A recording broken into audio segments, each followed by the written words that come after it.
जब चुनाव आता था तो बोलते थे पानी आएगा, पानी आएगा। और विश्वास दिलाने के लिए ये जो इरिगेशन डिपार्टमेंट है या आईपीएस डिपार्टमेंट है या वाटर ड्रिंकिंग डिपार्टमेंट है, ये रातों रात ट्रक से पाइपें जमीन पर फेंकवा देते थे।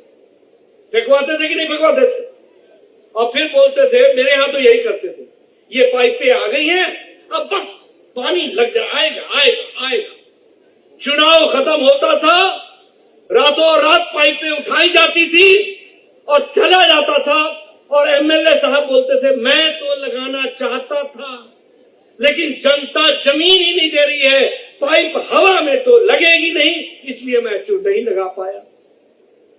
ये हमारे लोग हैं जो छाती ठोक करके हर चुनाव में अपने आप को जवाबदेह के रूप में आते हैं और जवाब देते हैं और जनता को अपना रिपोर्ट कार्ड रखते हैं। यह मोदी जी ने भारत की राजनीति की संस्कृति बदल दी, कल्चर बदल दिया। अब हमारे विरोधियों को भी आना पड़ता है तो विकास की बातें करनी पड़ती है। पहले क्या करते थे? जातिवाद, संप्रदायवाद, इलाकावाद, ऊपर नीचे का भेदभाव, जाति का भेदभाव, परिवार का भेदभाव, ये सारे भेदभाव में डिवाइड एंड रूल करके वो चुनाव जीते थे। आज मजबूरन उनको भी विकास की कहानी कहनी पड़ती। एक दो तथ्य रखना चाहता हूं। जैसे तस्लीम रहमानी साहब ने कहा अंग्रेज किसको क्या दे रहे थे। हमने बचपन में पढ़ा कि मोहम्मद अली जिन्ना बहुत बड़े वकील थे और उस जमाने में शायद उनकी आमदनी 4,000 रुपए पर डे से ज्यादा थी, जो आज भी बहुत बड़ी चीज है। और मोतीलाल नेहरू उससे भी बड़े वकील थे। मैं पूछना चाहता हूं, ये उस जमाने में हजारों रुपए पर डे की आमदनी के लिए पेमेंट कौन करता था? किसी हिंदुस्तानी का मुकदमा लड़ रहे थे क्या? भारत तो बहुत गरीब था, हम तो अकाल और भूखमरी से झेल रहे थे। पेमेंट कौन कर रहा था? अंग्रेजों के मुकदमे लड़ रहे थे ना, इसीलिए तो। और मैं यह भी बताना चाहता हूं, जिसमें अशफाक उल्ला खां, राम प्रसाद बिस्मिल, चंद्रशेखर आजाद, काकोरी कांड, जो लखनऊ के पास ब्रिटिश सरकार का खजाना क्रांतिकारियों ने लूट लिया था, ब्रिटिश सरकार का वकील कौन था? JN मुल्ला, जगत नारायण मुल्ला, कांग्रेस के नेता खड़े थे ब्रिटिश सरकार की तरफ से कि इनको फीस कौन दे रहा था? उनको सरकारी वकील थे ना, तो सरकार से ही तो फीस ले रहे होंगे। अब मैं एक दो फैक्चुअल बात कहता हूं, वो तो विषय अभी सावरकर जी का माहौरकर जी बताएंगे। मैं एक बात कोट करता हूं। बहुत बड़े एक साहित्यकार हुए VS नायपॉल, जिनको 2003 में नोबेल पुरस्कार मिला है अपनी किताब एमंग द बिलीवर्स के लिए।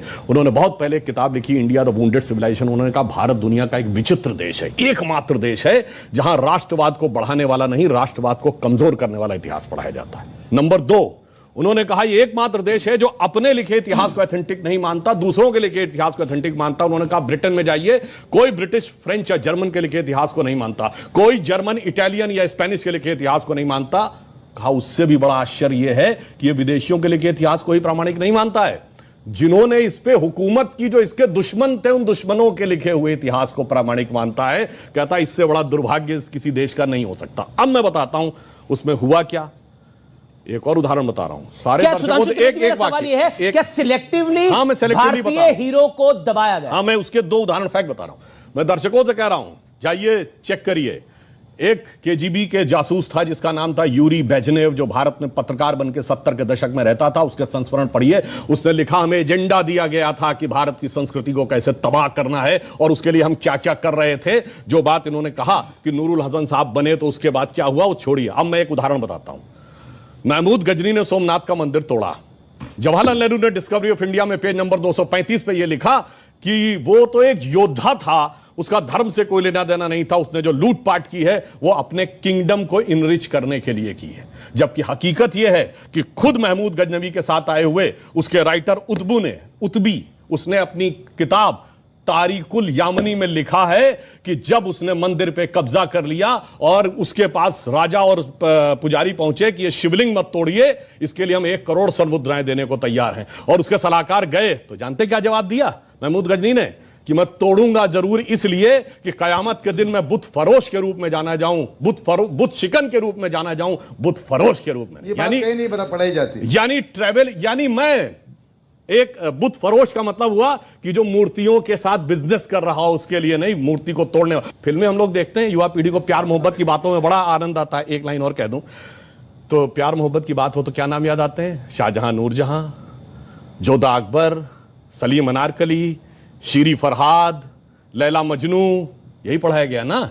जबकि एक मुगल बादशाह बताइए जिसकी 1 दर्जन से कम ऑफिशियल बीवियां रही हों, और एक भी बादशाह बिल्कुल बताइए सही बात है, ऐसा कैसा प्यार था तो 10-10 के साथ हो जाता था। स्त्री के प्रति समर्पित निष्ठावान प्रेम का प्रतीक 3 पीढ़ियों से हमारे दिमाग में ऐसे भर दिया गया कि बच्चे से पूछिए तो उसे यही याद आता है। इसे कहते हैं एजेंडा, और एजेंडा सिर्फ एक तरफ नहीं था। इंडिया गेट के सर्किल पे घूम जाइए, बाबर रोड, हुमायूं रोड, अकबर, वो सब तो अलग है। आपको मानसिंह रोड भी मिल जाएगी मगर राणा प्रताप रोड नहीं मिलेगी।